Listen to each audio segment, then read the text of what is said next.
Ыбырайымның келінін сынауы. Смағұл ер жеткен соң Ғамара атты қызға үйленеді.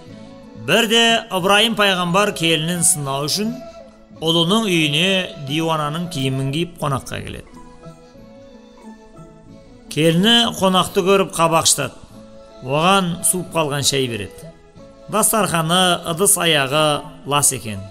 Отыратын көрпені ауыстырып салмайды. Шай үстінде Ыбырайым: «Қызым, тұрмысың қалай?» деп сұрайды. Атасын танымаған келіні отбасындағы ұсақ-түйек ұрыстарды айта бастайды. Ерінің айыбын ашып, оны жамандайды. Ыбырайым кетіп бара жатып: «Еріңе сәлем айт, үйінің есігін ауыстырсын» дейді.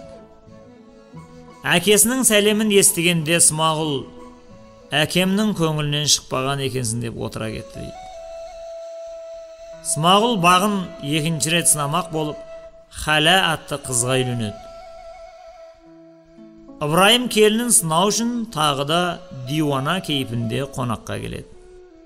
Хәлә құманға жылы су құйып, зыр жүгіріп қызмет қылады.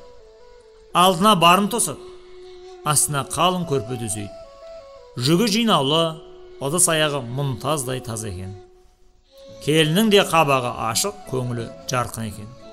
Шай үстінде пайғамбар: «Тұрмысың қалай, қызым?» дейді. Келіні: «Шүкір ата, жақсымыз» деп, ерінің жақсысын асырып, жаманын жасыруға тырысады.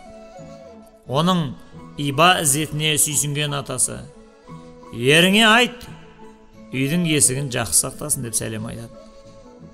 Бұл сәлемді естігенде Смағұл қуанып: «Әкемнің көңілінен шығыпсың, атаңа жаққаның Аллаға да жаққаның» деп риза болып отыра кетіпті.